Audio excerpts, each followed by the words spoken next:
waaw cela veut dire que le Sénégal représente un enjeu géostratégique sur le gaz parce que adhéré nañu à l'OPEP du gaz à l'organisation des pays exportateurs de gaz donc c'est un fi mu nekk nii dafa am benn contexte géopolitique boo xam ne tout le monde sait que l'Europe était principalement approvisionnée en gaz par la Russie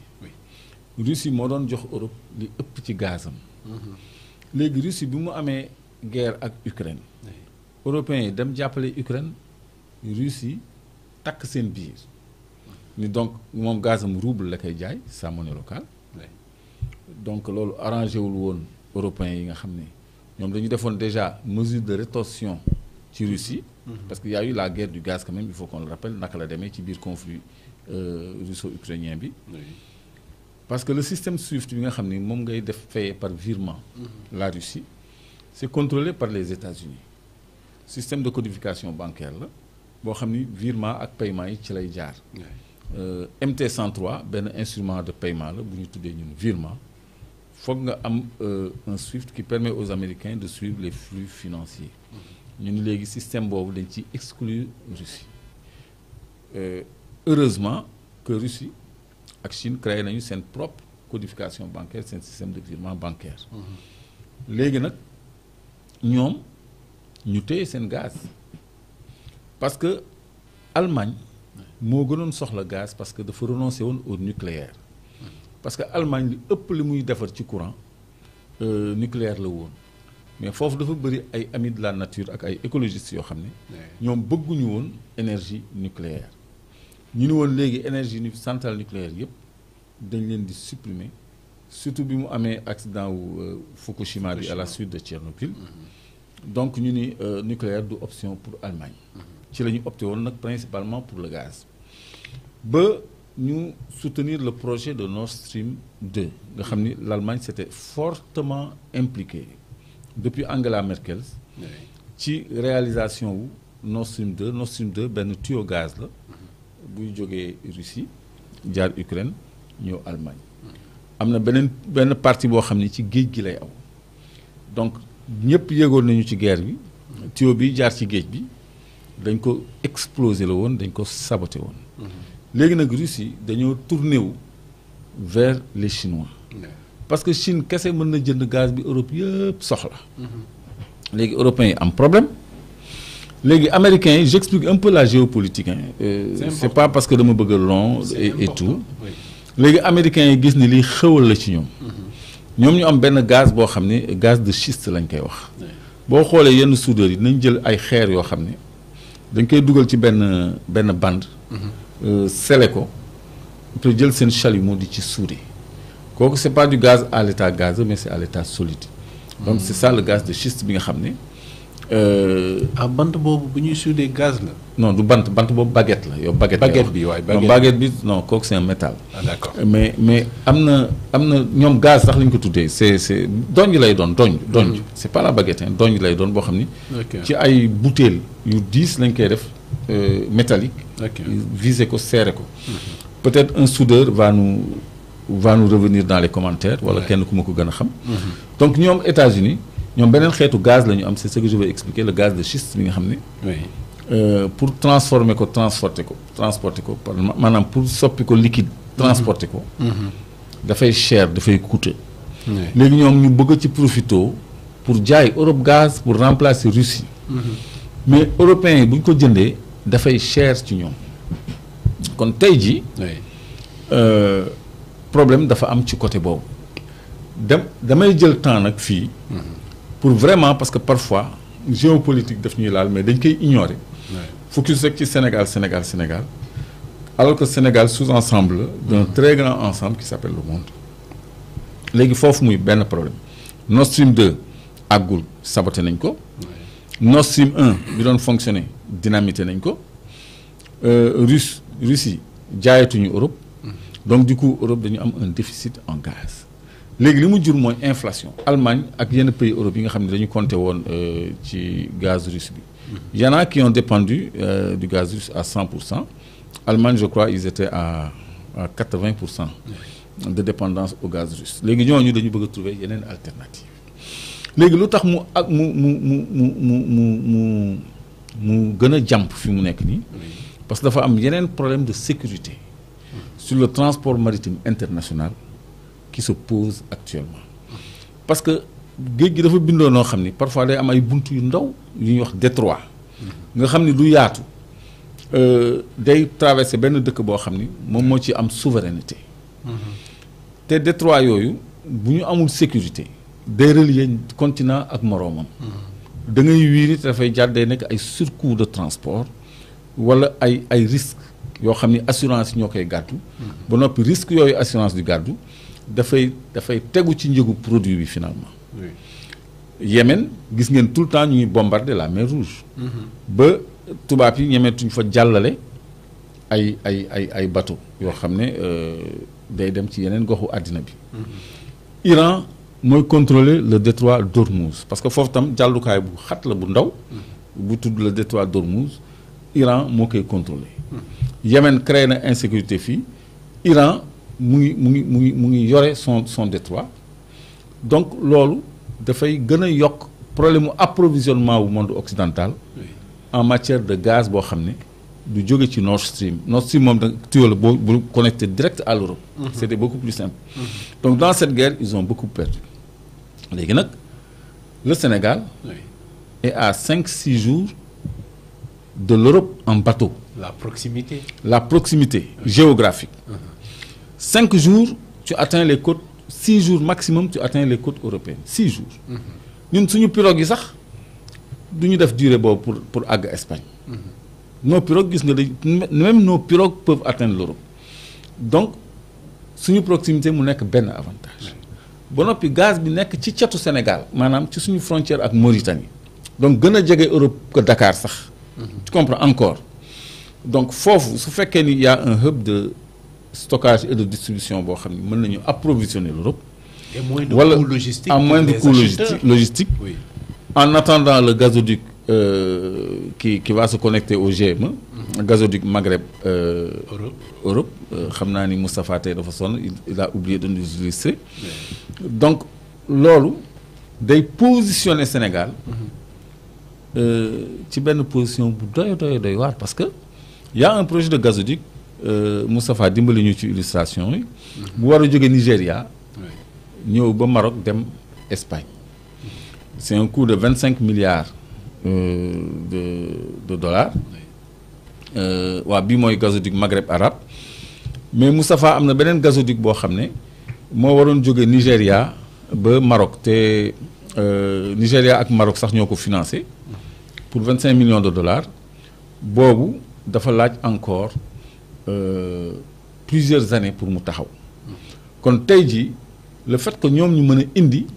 ay FLNG maanaam bateau yooyu nga xam ne dafa am ay genre boule yu ngand ci biir nga xam ni gaz liquéfié moo ci nekk comme bi nekk au port là bleu blanc boobu ma leen wonoon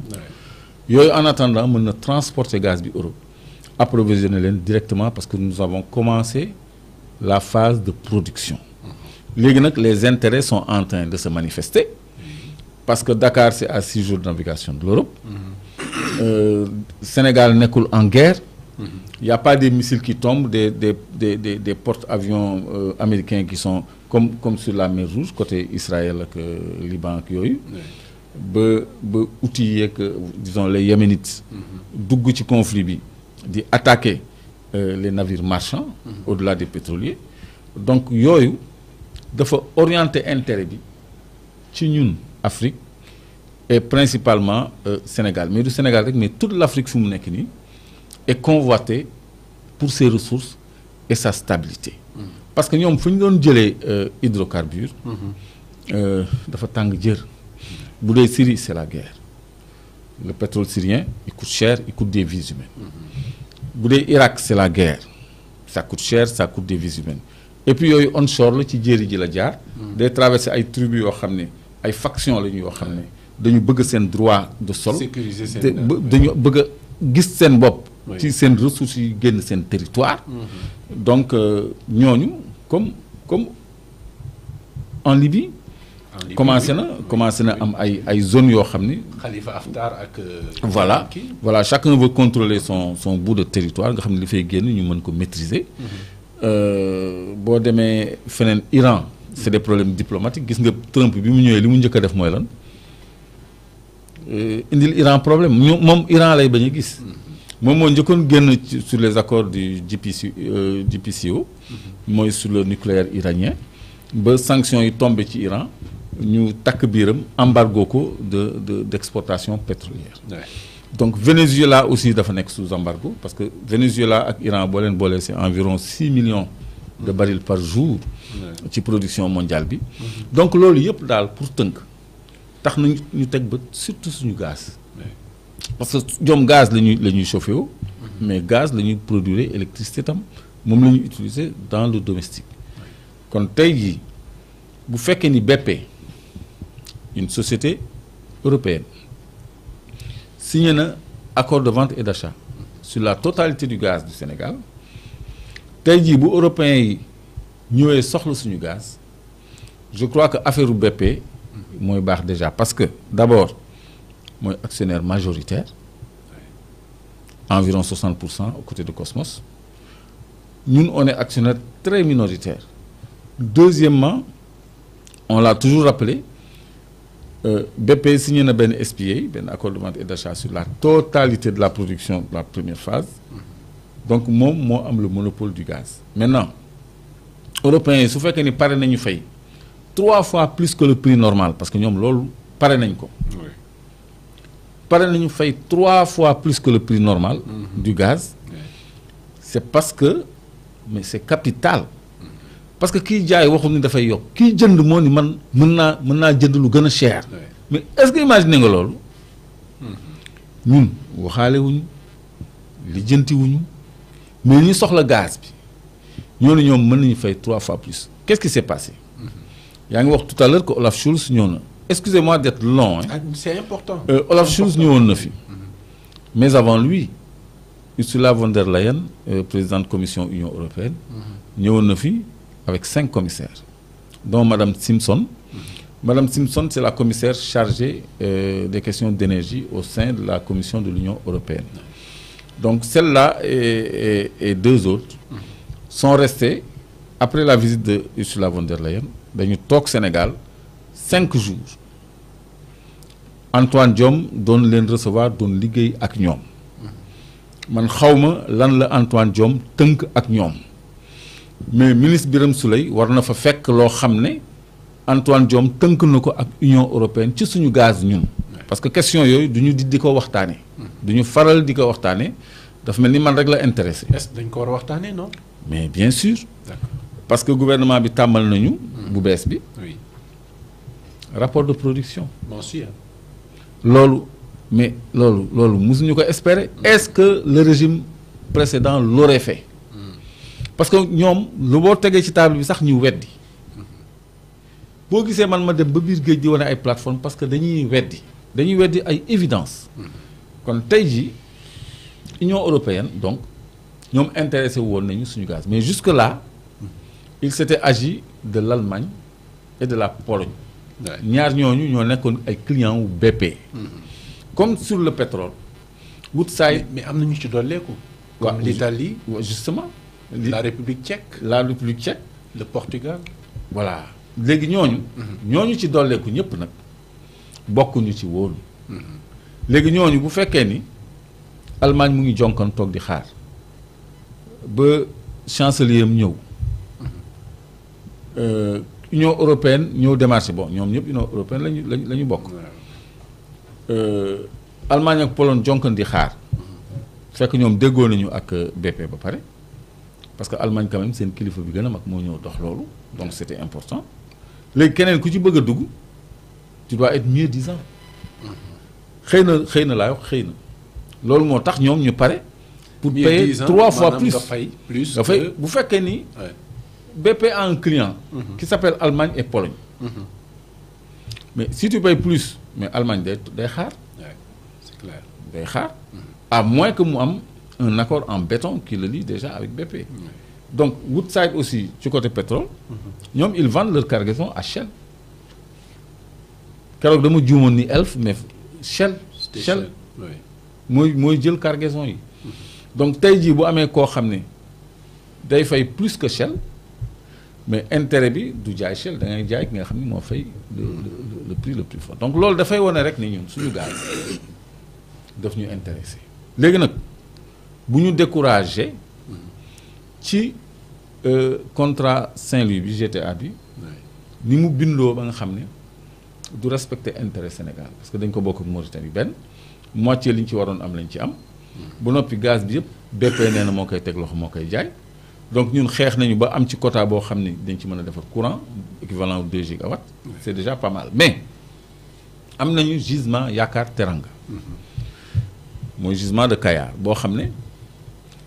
am na un grand potentiel parce que gisement de classe mondiale la boo xam ne Sénégal kese moo ko moom donc nañu accélérer les travaux de développement jëm ci FID yi trouver le partenaire technique wala Sénégal jël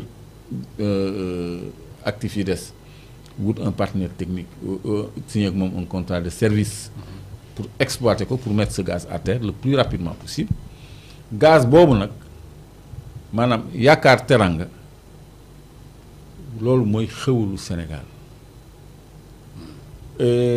fi mu nekk nii seen tur sax mu ngi commencé am sens parce que yaakaar gisement boobu man mooy sama yaakaar. yaakaar suñu teranga. parce que li muy indi mooy doon teranga Sénégal. tout à fait. donc ñaari binôme yooyu. je crois que dafa dëppoo. li gisement yooyu mën a indi. parce que c'est un excellent potentiel boo xam ne ñun kese ñoo ko moom. loolu nag bu ko européens yi soxlaa bëgg a fay 3 fois plus. ben pourquoi ne pas leur dire payer 4 fois plus parce que on doit tenir compte. Même si on considère que ça va être consacré à la consommation domestique. Non dina satisfaire largement suñu consommation domestique. D'accord. Abdou Khadre. Même sur le plan de l'électricité suñu amee suñu 2 gigawatts yi ci gaz bi. boole kook suñu presque 2 yi ñuy produire 1 800 ñi naan 1 900. Ouais. Mais on est tellement excédentaire, on sera tellement excédentaire en matière d'électricité que dinañu mën a exporter de l'électricité comme l'a envisagé le Premier ministre. De la même façon sur le gaz suñu besoin domestique mettiwul quoi Yaakaar Teranga mën na ko couvrir largement ba noppi am une part dédiée à l'exportation loolu nag moo ñu indil devise mooy équilibrer suñu balance de paiement loolu la ñuy par ricochet comptabiliser ci UEMOA parce que pays UEMOA yi la ñu donc comme ils ont commencé déjà à faire des esquisses statistiques ci li nga xam ni moom le pays Afrique de l'Ouest yi di am ci wàllu pétrole ak gaz donc le Sénégal est bien positionné mais d'ailleurs en guise d'information dans le sillage de li nga nekk di wax ni concernant la balance de paiement dans l'UEMOA on nous dit que le pétrole du Sénégal et du Niger contribue à la réduction du déficit à 715 milliards de francs CFA. Ouais, je trouve que ce déficit n'est pas très grand quand on considère les pays de l'UEMOA 715 milliards de francs mais c'est rassurant que suñu ne li ko waral mooy Sénégal ak Niger seen pétrole contribuer na ci bu baax parce que pétrole boo ko jaayee devise lañ lay fay. C'est ça.